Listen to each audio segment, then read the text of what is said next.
انت تاديتي بشكل خطير جدا وتقصتي في الشرف ديالك اللي زعما احسن ما كيملك الانسان هو سمعته وشرفه فهاد. عاودي لي شنو قصتك مع راجلك. اولا تنحي قناه ميدي ان تيفي اللي استضافتني اليوم في هذا البرنامج هذا، وبغيت نقول بانني كان بامكاني انني ما نبينش وجهي، ولكن انا بغيت نبين وجهي باش يعرفني ان كل شيء بانني انا مظلومه، وبانني بغيت ندافع على شرفي واخا كل شيء يرجع لله. وخصوصا لما كنهضروا على الشرف ديال البنت وحنا غنهضروا في القصه ديالك، ما عمر شي وحده ما دازت معنا شي حاله في البلاطو ديال قصه الناس وكتهضر على موضوع حساس بحال هكذا الا وكتغطي وجهها. انت هذه جرأه منك وشجاعه منك والرساله بغيتي توصليها كاع الناس. عاودي لي قصتك ايمان. انا راجلي تعرفت عليه غير على طريق واحد صاحبه اللي كنت تنعرفه، يعني على طريق الخدمه وداك الشيء. المهم تعرفت عليه زعما ما شفت منه غير الخير، يعني من نهار عرفتو حتى نهار جا لدارنا، حتى زعما خوتو وعائلتو زعما كلشي زعما كلهم شفت منهم غير الخير. جاو طلبوني من دارنا، تخطبت من موراها، جمعنا وراقينا باش نديرو عقد الزواج ديالنا. فاش بدينا تنجمعوا الوراق ديال عقد الزواج، كان انا تيصحاب ليا بان العدول تيطلبوا شهاده طبيه لفحص البكاره. مشيت على هذا الاساس عند الطبيبه. فاش مشيت عند الطبيبه قالت لي راه العدول ما تيطلبوش هذه الشهاده هذه، تيطلبوا غير واش عندك شي مرض معدي، لا واش عندك شي مرض معدي ولا لا. المهم انا يمشي طلبت مني الام ديالي بانني ندير شهاده طبيه على فحص البكاره. قلت لها بلاش. مشيت سولت نيت راجلي قال لي زعما ما شفتوش بانه باغي هذيك، يعني عادي. فاش قلتها ليه قال لي واش درتيها؟ قلت ليه ما درتهاش، يعني ما قالش لي لا ديريها ولا شهاده.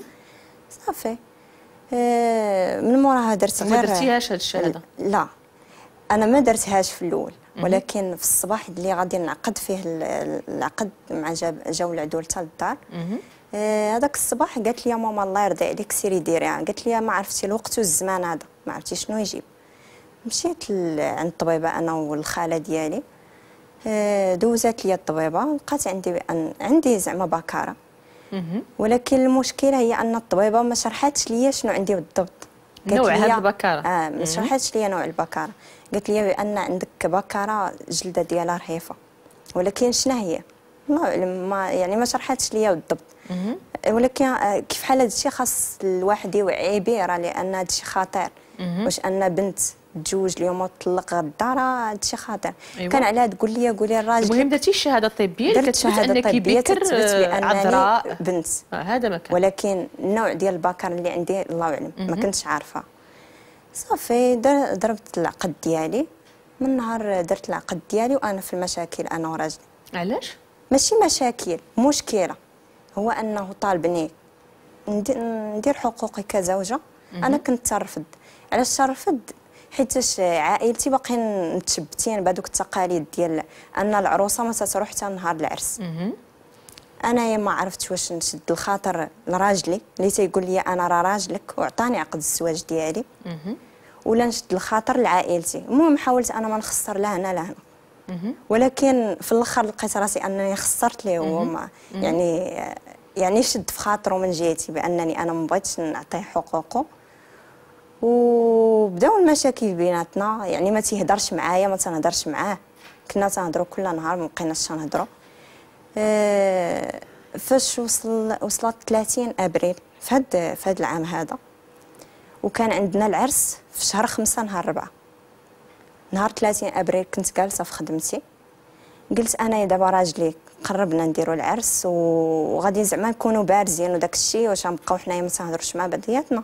خاصني نمشي نهضر معاه. قطعتوا الهضره هذيك المده كلها على هذا المشكل؟ تنهضروا، ولكن هذيك الهضره بحال تنهضر مع شي واحد غريب. يعني السلام السلام، ولا كون جالسه ما عطيتيش حقوقه كزوج حتى هو ما بقاش بغى يتواصل معك زعما حتى العرس وعاد نبداو نهضروا عاد ولا كاع الا ما بغيتش نعطيتها من مور العرس يعني ما تيهمش. المهم مشيت عنده هذاك النهار على اساس انني نصلح الخواطر، يعني ما بغيتوش انه يبقى مقلق مني. مشيتي مع راجلك؟ مشيت مع راجلي. يعني رحتي عند راجلك؟ رحت. ايوا رحت عند راجلي. شنو قال لك؟ قال لي راكي مرا. قلت له واش عارف راسك شنو تقول؟ قال لي عارف راسي شنو تنقول، راكي مرا. انايا مشكلتي ان ما خرجش ليا الدم اللي تيخرج لاي بنت. قلت ليه راه عندي شهاده طبيه تثبت بانني بنت. قال لي ديك الشهاده الطبيه سيري كولها بهذا المصطلح هذا. وقال لي هضره اخرى اللي ما نقدرش. ما فسرش باللي هذاك ما كنتيش باغا انك زعما تدخلي معاه في علاقه جنسيه ديك المده كلها، السبب هو هذا؟ قال لي كتهربي على هذا السبب. قال لي هذا الشيء علاش كنتي تتهربي تقولي لي حتى نهار العرس. ولكن انايا علاش غادي نبقى تنتهرب حتى نهار العرس؟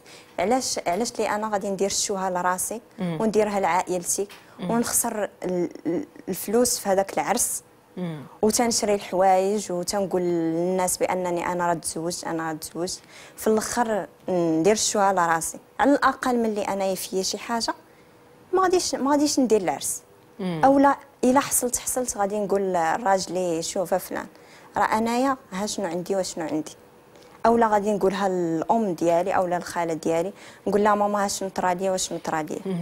نعم. وفقط باش نوقفوا هنا عند الام ديالك ايمان. الام ديالك هي السعديه اللي هي اصلا عاشت وتأذات من الاشاعات ومن كلام الناس، وانت كتعاودي عاوتاني تعرضي لنفس الاشاعات ونفس الاذايه ديال كلام الناس، وبجوجكم ما قالوكمش الناس.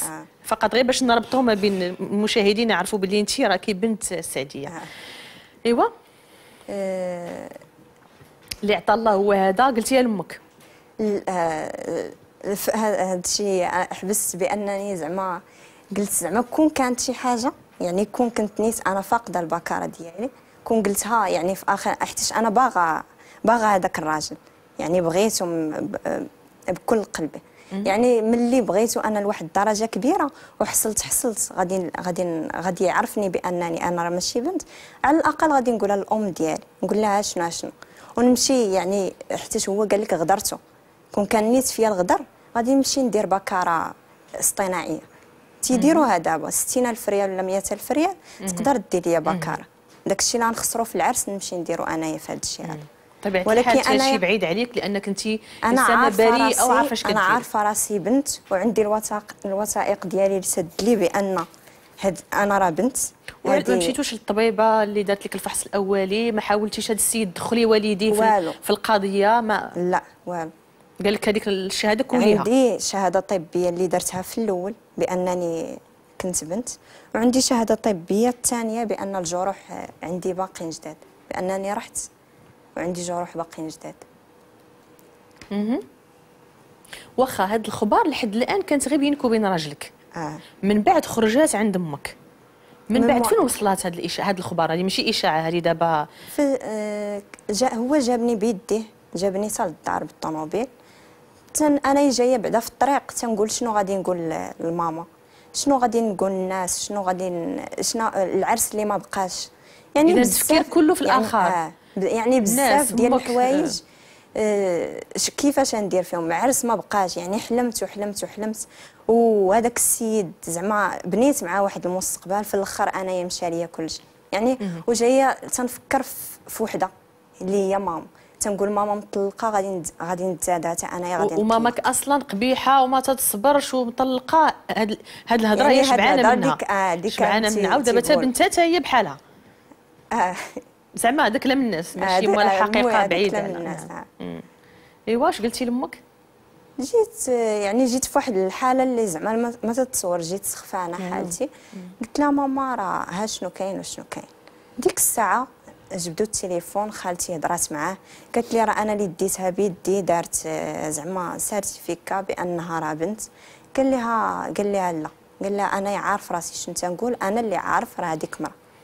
قالت لي دابا ملي انت تقول مرا يلا معنا غير عند الطبيب. باش ديك الساعه غادي يثبت، لان حنايا دابا ما بقيناش في عصر الجاهليه، حنا دابا تبارك الله في عصر العولمه وتبارك الله هو قاري. يعني الا مشى هضر مع شي طبيبه ولا هذا راه غادي تقول ليها شنو كاين وشنو كاين. هادشي هو ما قبلوش. لا هو قال لها ما نمشيش انايا عند الطبيب، واخا تجيبوا لي 100 طبيب هو اللي عارف. انا ديك الساعه فاش يلاه رحت قلت لي يلاه ديني عند الطبيب اللي بغيتي. قلت لي اللي بغيتي انت، ما نديكش انايا، ديني انت عند الطبيب ولا طبيبه، المهم اللي بغيتي باش نثبت انايا البراءه ديالي. ما بغاش. لا غدا ديال الاربع اللي هو فاتح ماي، كان حتى شي واحد ما خدام، حنايا تندورو كي الحماق على السبيطارات، تتلاقينا غير بواحد الطبيبه بالصدفه، طبيبه نسائيه. كتقلبوا على البراءه ديالكم في السبيطارات وفي لقيت واحد الطبيبه نسائيه ما كانتش خدامه هذاك النهار، جات غير تشوف المرضى ديالها في واحد الكلينيك وغادي تمشي في حالها. سمعتنا شنو عندنا، قالت لي اجي نقلبك. قلباتني لقاتني بانني يلاه رحت، بان عندي جروح باقيين جداد. قالتها الام ديالي والخاله ديالي وهضرات معاه بنفسها في التليفون، قالت لي انا الدكتوره الفلانيه راها شنو. قال لي ها شي واخا تجيبي لي دكتور من اخر العالم ما نتيقوش، يعني هو اللي عارف. صافي قال لي مشينا عند الاخت ديالو، يعني درت على زعما اختو خوه، يعني غير باش شي واحد فيهم يمشي معايا عند اذا الهضره بدات كتخرج. تسربات هاد الخبار ديال انك انت ماشي بنت، انني انا ماشي عائلته ساقوا الخبار، عائلته ساقوا الخبار، هو قالها لهم اصلا. مشى دار لك